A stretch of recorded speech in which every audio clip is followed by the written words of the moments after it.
ओम माँ मंगला नमो।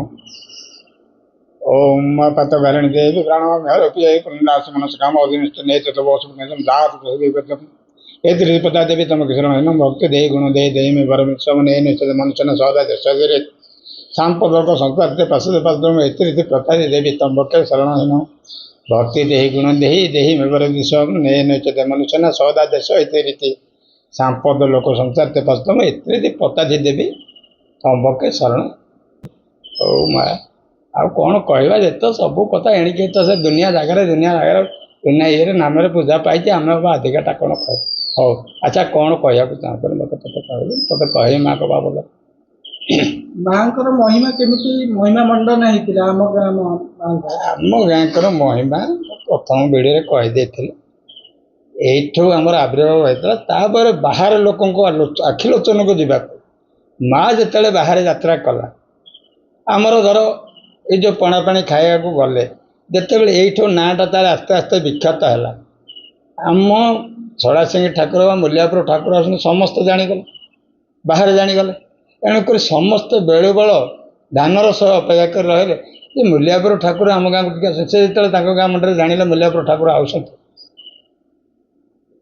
हाइलाइट हो गला ए मूल्यापुर से जो अमुक जगह ठाकुर काले आज आम एरिया कर आम गाँव को पणा खाया आठे गले गाँव पूजा पूजा आयोजन है एमती हो गोटे गाँव गोटे एमती हो गोटे गाँव गोटे पूजा पकाऊँ आम बसिक आमर देहुरी बसी पूजा पकाऊँ से गोटे गाँ कौन कहले आमर ये जो दिघी बोली गोटे गाँ अच्छे आम सांगे आम श्रीकांत दादी बोली जड़े थे से भी जाते आम गाँ लोक आ बाजा बाला सब जाते जे से तो अलग अलग लोक कथा आम गाँ लोक प्रत्यक्ष लोक जी कथा से गोटे त्राही पड़ता त्राही पड़ला भितर 10-30 लोक त्राही थे गोटे स्त्री लोक गोटे देवता आविर्भाव जदि देवता आविर्भाव कौन देवता कौन आम तो जानू काले देहरी तार पूजा बस ठाकुर स्थापन होती मझे पूजा पड़ुची कोरी पड़ुची आम आम बरंडार बसीचु ताठे आविर्भूत से जो देवता से देवता आविर्भूत कुआट मारिक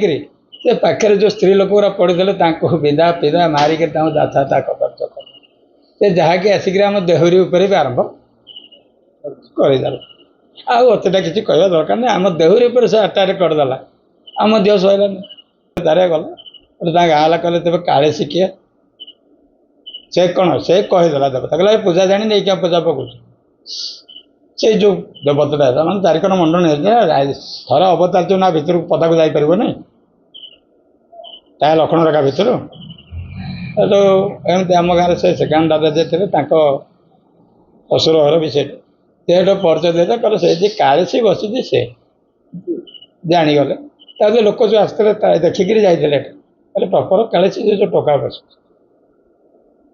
17-18 वर्ष चेहरा थाए दांत ना अंत ना रूप ना बेक ना हाड़ बोले कंकाल देखा आसिले कहला हाँ मुझे कालेसी पूजा करुँ मंदिर में पूजा कर ठाकुर मुठे आस तबे तुम्हें कहले ये अमुक अमुक पूजा विधि दरकार फुल दरकार घेय दरकार महू दरकार गुड़ ना आम सब ये मुहूर्त जगे देला ठाकुरटे अण पूजा पकईली निजे निजे जो पूजा पकईली से आम था 8 डलिया गुंडीचा नाग सुखीड़ा नाग जाता अधिक बोली जड़े महुरिया जाता एमती आम गोपीनाथ बोली जड़े से जाता पाट मारी था श्रीकांत दादी से जाता आहरी 3 जन था मन ना ये ख्याल ना ठाकुर एमती आस पूजा पद्धति तो सब सरला सब प्रकार संग्राम दिगला जिते जिनस नीतिकांति पूजा आरंभ है छानी नुआ पूजा देवता भगवता कहीं आए देवता कहीं आइले नहीं कि देवी आइले नहीं किए अच्छी आमर बा कौन भरसा माँ तू आज अपमान जदि देव तू आम तो पूजा बसीचु किए कि आइले से तो जो दफ्तर करुदी एठू न हटौचे तेज आम तो बदल गाँ लोक काली कहे किए ठाकुर आते से गोटे आज झुली झुलेला तार कि गोटे प्रतिकार करें तेणुक गोटे ध्यान बसिक सब प्रकार पूजा सारा बेले मत ये आम पाट ढोलिया कहला ना रंग बड़ी नदेले से आसो कौन कर बाध्य हो गोटे नुआ ब्लेड मगेली नुआ ब्लेड मगे रंग बड़ी काटिली से आईला କିଛି ନାହିଁ। ତାପରେ ଗୋଡ଼ ଇଏ କରି ଗୋଟେ ଆଣ୍ଠୁ ପକେଇ ଠାକୁରଙ୍କୁ ମାଆକୁ ଧ୍ୟାନ କରି ବସିଲି, ମା ତୁ ରଖିଲେ ରଖ ନହେଲେ ନାହିଁ। ଫାର୍ସାଟା ଉଠେଇଲି। ଏବେ ବି ସେ କ୍ଷତ ଅଛି, ବୁଲି ଖଟି ନୁହେଁ କି ଗପ ନୁହେଁ, ଏଇଠି ଏଠୁ ଏଠିକି ପୁଣି ଏ ଫାର୍ସା ନାସିରେ ଟିକେ ଦାବିଦେଲି। ଦାବି ଦେଲା ପରେ ସେ ଯେଉଁ ରକ୍ତଟା ତାକୁ ଧରିଲା ପରେ ବଳିଗଲା। ସେ କିଏ ଗୋଟେ ଆସିଲା ଯେମିତି ସେ ଗୋଟେ ପ୍ରଥମ ଏତେ ଗୋଟେ ଧକ୍କା ପକାଇଲା ପରେ ମୁଁ ଜାଣିଲି ଯେ ଇଏ କିଏ ଗୋଟେ ଆସିଲା। ଗାଁ ଲୋକମାନେ ବହୁତ ଉତ୍ସାହିତ ହେଇଗଲା, ହରିବୋଲ ହୋଳ ଜୋରରେ ଆସିଲା। ସେ ବାଜା ଆହୁରି ଟିକେ ଜୋରସୋର ବଢ଼ିଗଲା ମା ଆସିଲା। ମା ଆସିକି ତା ବ୍ୟବସ୍ଥା କଲା। ମୁଁ ତା ତେଣିକି କିଛି କହିପାରିନି। ତାପରେ ତାକୁ ସେ ଛଡ଼େଇଲା। ତାକୁ ସେ ସେଠି ଯାହା ପରେ ଜାଣିଲି, ପଚାରିଲା ତୁ କିଏ, ତୁ କାହିଁକି ଏଭଳିଆ କ୍ଷତି କରୁଛୁ? ନା ମୁଁ ହେଉଛି ଗୋଟେ କାଳପୁରୁଷ। ମୁଁ ଆ ଘରେ ଆସିକି ରହିଲିଣି 14 ବର୍ଷ। କେମିତି ନା ମୁଁ 14 ବର୍ଷ ସାଙ୍ଗରେ ଆସିଛି, ମୁଁ ତାକୁ ନଭେଇକିରି ଯାଉନି। ଆଉ କିରେ କି ଅଜବ କଥା, ଠାକୁରାଣୀ ବହିଛି ନା, ତାକୁ ଛାଡ଼ିବ? ମାଡ଼ ହେଲା ଏମିତି କହିଲା ହଁ ମୁଁ ଯିବି। ତବେ ତୁ ରହୁଛୁ କୋଉଠି? ନା ମୁଁ ତା ଘରେ ରହୁଛି। ଆସିଲୁ କେମିତି? ନା ସେ ଆସିଥିଲା ସବାରିରେ, ପାନ ଖଣ୍ଡେ ଖାଇଥିଲା, ନୂଆ ଶାଢ଼ୀ ନୂଆ ପାଟ ପିନ୍ଧିଥିଲା, ସେ ଗୋଟେ ଗଛ ମୂଳେ ଆଶ୍ରୟ ନେଇଥିଲେ।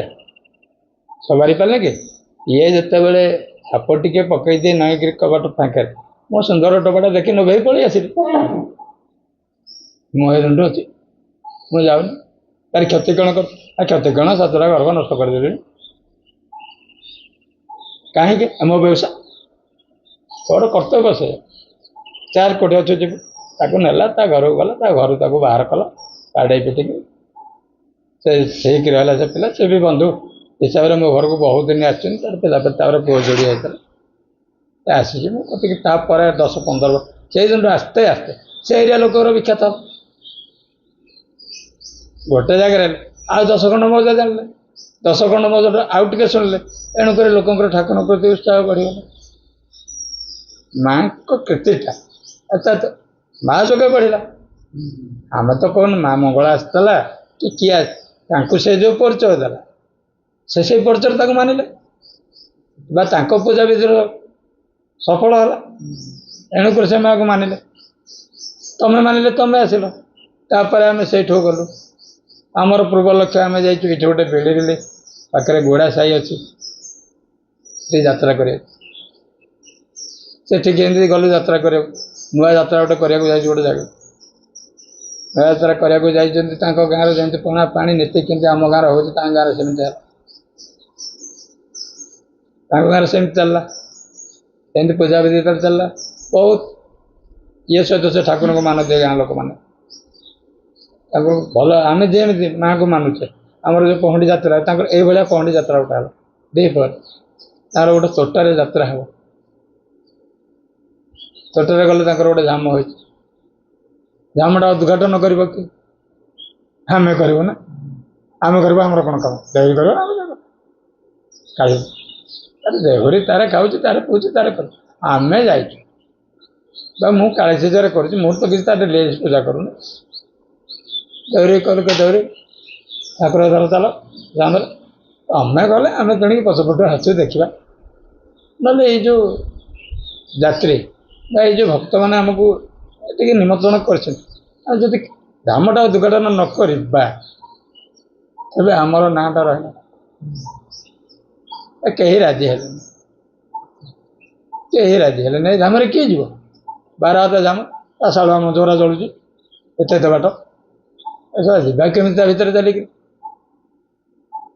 ଯଦିଓ କିଛିଟା ସାହସ ହଉଥାଏ, ହଉନି, ତାହେଲେ ପଡ଼ିଗଲେ ମରିଯିବି।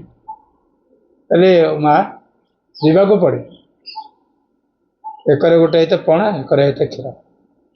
ଏକରେ କ୍ଷୀର, ଏକରେ ପଣା। କ୍ଷୀରରେ ପଶିବ, ପଣାରେ ଧୋଇବ। ଓ ମା ଏତିକି କହେ ନା, ଏ କ୍ଷୀର ପଣା ହେଇଛି। କହିଲି ମା ପଶିବି ତ ସାର୍, ଯଦି ଭିତରେ ନିଆଁ ଲାଗିଲା ତାହେଲେ ମୋ ମନର କଥା ନା। ମୁଁ ଆଉ କ'ଣ ଅଡ଼ିଏନ୍ସକୁ କହୁଥିଲି ନା ଯାତ୍ରୀ ହିଁ କହୁଥିଲି ନା କୋଉ ଭକ୍ତ ମନରେ ସ୍ମରଣ। ଯେଉଁଠି ନିଆଁ ଲାଗିବ ଗୋଡ଼ ଆଡ଼ୁ ମୁଁ ତ ଆଉ ଯାଇପାରିବିନି ପଡ଼ିଯିବି ପକେଇଦେଇ ମାଡ଼ି ବସିବି ଦୁଇ ଯାକ ସଳ ତା ଭିତରେ ସଫା ହେଇଯିବା ତେଣିକି ଯାହା ହବ ହବ।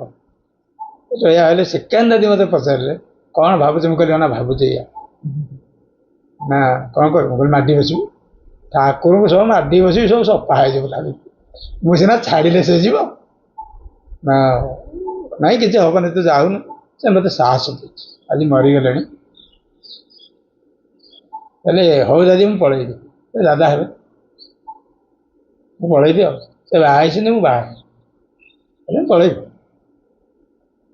ନା ତୁ ଯଦି ପଳେଇବୁ ମୁଁ ପଳେଇବି କହିଲେ ଏକଥା ପଛ କଥା କିଏ ଆଇଲା ନ ଆଇଲା ମୁଁ କାହାକୁ ଦେଖିପାରିବିନି ମୁଁ କେମିତି ଯିବି କିନ୍ତୁ ହଇରାଣ ହେଲେ ଏଇଆ କରିବାଟା ମୋର ସାରା ଆଉ କେହି ଯିବନି ମୋ ତାଙ୍କୁ ଶରଣ କଲେ ପଶିଲେ ଚାଲିଥିଲେ ପଶମ ଡାଳସ ଚାଟକୁ କିନି ଧଇଲା ଜାଣିଛି ମୁଁ କହିଲି ପଡ଼ିଗଲିଣି ତାପରେ ସେକେଣ୍ଡ ପାତ ପକେଇଲି ପକେଇ ମୁଁ ବାସ୍ତା ଏତେ ହେକୁଣ୍ଡକୁ ଗଲି ପଣାକୁଣ୍ଡରେ ବସିପିଲି ଦେଖିଲି ଯେ ସୁରକ୍ଷିତ ଅଛି ଏଇଟା ମୁଁ ଦେଖିଲି ଆମର ସବୁ ଯାକ ଗୋଟି ଗୋଟି ଥିଲେ ଆମ ପାଟୁଆ ଜାମା ଯେତେ ଥିଲେ ଆମର ସବୁ ଯାକ ଚାଲି ପଳେଇଲେ ସେପଟେ ତେଣୁକରି ସେ ଏରିଆରେ ଠାକୁରଙ୍କ ନାଁ ବିଖ୍ୟାତ ହେଇଗଲା ସବୁଆଡ଼େ ଜାଣିଲେ ଏ ଠାକୁରଙ୍କର ମହିମା ଅଛି ଏମିତି ଗୋଟି ଗୋଟି ଜାଗାରେ ଠାକୁରଙ୍କର ନାଁ ମହିମା ବାହାରକୁ ଯାଇଛନ୍ତି ଯୋଉଠି ଠାକୁର ସେଠେଇ କିଛି ତାର କୀର୍ତ୍ତି ଦେଖେଇଛନ୍ତି ଲୋକ ଯିଏ ବିଶ୍ୱାସ କରିଛି ସେ ଆମର ଗୋଟେ ବଲ୍ଲଭ ଗୋଟେ ସେମିତି ସହଜ ଲୋକ ତ୍ରାହି ପଡ଼ିଥିଲେ ଆମେ କରମୂଳ ଯାଉଥିଲେ ସେ ଏରିଆରେ ଜାଣିଗଲେ ଯେ ମୂଲ୍ୟାପୁର ଠାକୁର ବରଖଣ୍ଡା ନିପାନ ବି କରିଦେଲେ ସେଠି ଠାକୁର ତାଙ୍କ ଗାଁରେ ବସି ଅଣେଇଲେ ଆଜିକି ହେଲାଣି କେତେ ବର୍ଷ 44 ବର୍ଷ ତଳର କଥା ଅଣେଇଲୁ ସେ ତାଙ୍କର ବିଶ୍ୱାସ କଲେ ତାଙ୍କର ମନସ୍କାମନା ପୂର୍ଣ୍ଣ ସେମାନେ ଏଠୁ ଧାରା ନାଗିଲେ ଏମିତି ଠାକୁରଙ୍କ କେତେ ହେଲା ଆଉ କ'ଣ କହିବି ଠାକୁରଙ୍କ ମହିମା ଠାକୁର ହିଁ ବଢ଼େଇବେ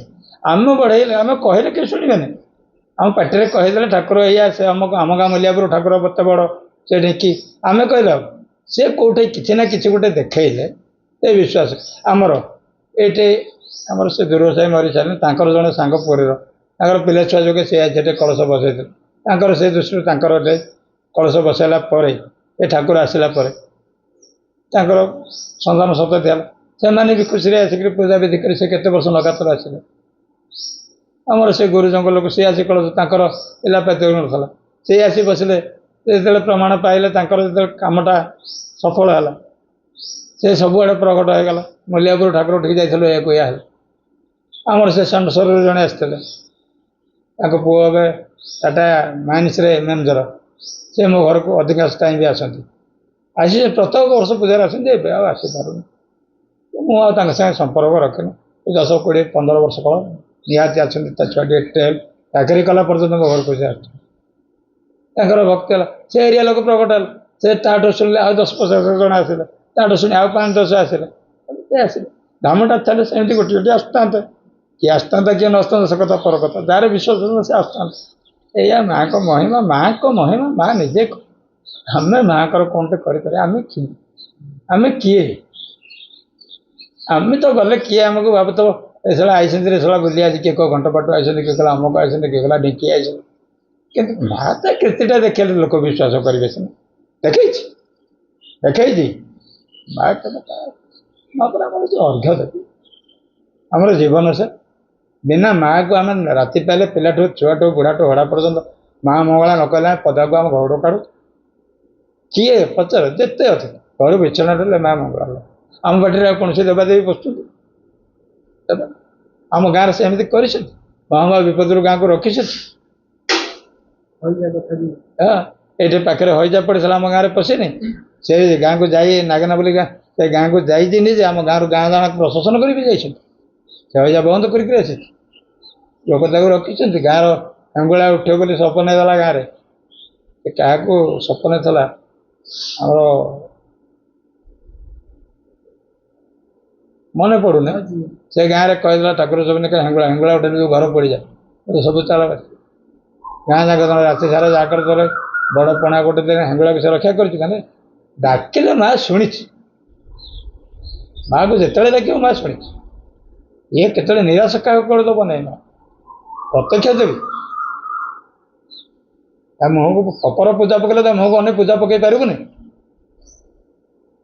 ଆଜି ନିଶା ଘଣ୍ଟ ଟିକେ ଆମେ ସବୁ ପଳଉଛୁ ନିଶା ଘଣ୍ଟେ ବସନ୍ତୁନି ଅତି ଧୈର୍ଯ୍ୟ ଧରିକାରି ଯିଏ ସେ ବସିବ ସାହସରେ ବସେ ବୋଲି ବିଶାଖାପାଟଣାରେ ବୁଝା ହେଇ ବସେ ଏଇ ଯେଉଁ ନଦିଆ ହେଇ ସେକେଣ୍ଡ ତ ନଛିଆ ହେଲେ ଅନ୍ୟ ଲୋକ କେହି ରହିଲେ ସବୁ ଯଦି ଯାଇଥିବେ ଚତ୍ର ଭଲ ପୂଜା ପହିଲା ବେଳକୁ ସେ ଆଜି ଗଳିଆ ଠାକୁର ଥେବେ ଜୋର ଆଜିକାଲି ତ ପାଖରେ ବସୁଛୁ ବସିପାରିବୁ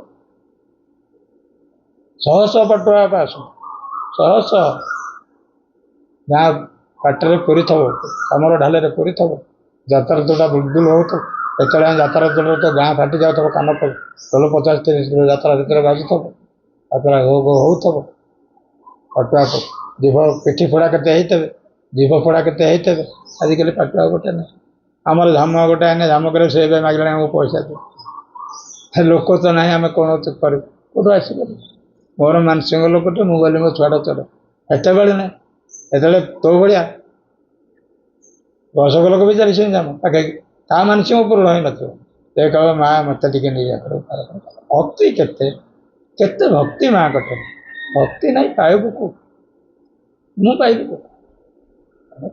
ମାଆକୁ ଯଦି ଭକ୍ତି କରିବ ତମେ ସବୁ କିଛି ମା ଅଛି ଜଗତରେ ଅଛି ମା କୁଆଡ଼େ ଯାଇନି ମା ଏଠି ଅଛି ଆମେ ଆଉ କାଲି ମାଆଙ୍କ ସାଙ୍ଗେ କଥା ହେଲା ବେଳେ ହେଉଥିଲୁ ସ୍ୱପ୍ନରେ ହେଉଥିଲୁ ଅମକର ଆଜି କିଛି ଜାଣୁନୁ କିଛି ଶୁଣୁନୁ ତା କର୍ମରେ ନାହୁଁ ତା ନୀତିରେ ନାହୁଁ ତା ବିଧିରେ ନାହୁଁ ତା କର୍ମରେ ନାହୁଁ ଆଉ କାହିଁ ଆମ ମା ତ ଆମଠି ଡେଇଁ ପଡ଼ୁନାହାନ୍ତି କାହିଁ ଆସୁନାହାନ୍ତି କାହିଁ ଆସିବେ ମୁଁ ତ ମାଆକୁ ଖାଇବାକୁ ଦେଇନି ମା ମୋତେ କିଆଁ ପଚାରେ ପୁଅ ବୋଲି ତାର ସ୍ନେହଟା ଥାଏ ଆଉ ରଖିବନି ପୁଅ ଯେତେ ଯାହା କଲେ ସୁଦ୍ଧା ମା କେତେବେଳେ ତାପରେ ଅଶାନ୍ତି ହେଲାଣି ଏବେ ମା ତ ମା ପୁଅ ତ ପୁଅ କିନ୍ତୁ ଆମେ କରୁଛୁ ମା ମୋତେ କ'ଣ ନାହିଁ କରିଛି ପୂଜା କରୁନୁ ମା ତୁମ କତିକି ଆସେ ନା ମା ମୋତେ ମନା କରେ ମୁଁ ଅଭିମାନ କରେ ଏଇଆ ହେଇଛି ମୁଁ ଆସିବିନି ମାର ତ ତା ବୋଲି ମୋଠୁ ଶକ୍ତି ପଳେଇବ ମୋଠୁ ଆଶୀର୍ବାଦ ତାର ମୋ ଉପରେ ନାହିଁ ବୋଲି ମୁଁ ମନା କରୁନି ମୋ ଉପରେ ଆଶୀର୍ବାଦ ଅଛି ନାହିଁ ତ ମୋଠେ ଆଜିକି ଆସୁଛି ମୁଁ କାହିଁ ମା ବୋଲି ଡାକୁଛି ମୁଁ କାହିଁ ତା କଥା ପଚାରିଲେ ତାର ମୋର ଗୋଟି ଗୋଟି ମନେ ପଡ଼ିଯାଉଛି ଅନ୍ୟ ବେଳେ ମନେ ପଡ଼ୁନି ନା ମା ଅଛି ଏଣୁକରି ଏତିକି କର ମୁଁ ତ ବହୁତ ଧନ୍ୟବାଦ ଦେଉଛି ତୁମର ମାଆଙ୍କ ବାବଦରେ ଯେତିକି ଆଗ୍ରହ ବା ଯେତିକି ଶୁଣିବାର ଅଛି ମା ତୁମର ମଙ୍ଗଳ କରନ୍ତୁ ସର୍ବଦା ତୁମକୁ ଘଣ୍ଟ ଘୋଡ଼େଇ ରଖିଥାନ୍ତି ସଦାବେଳେ ତୁମର ପଣତ ଢାଙ୍କିକି ରଖିଥାନ୍ତି ଏଥିପାଇଁ ମୁଁ ମାଆଙ୍କ ପାଖରେ କାମନା କରୁଛି ମା ମଙ୍ଗଳ ତୁ ଦୟାମୟୀ ତୁ ଦୟା ସାଗରୀ ତୁ ଜଗତ ଜନନୀ ତୁ ଜଗଦମ୍ବା ତୁ ଚାହିଁଲେ ସବୁକିଛି ସଦାବେଳେ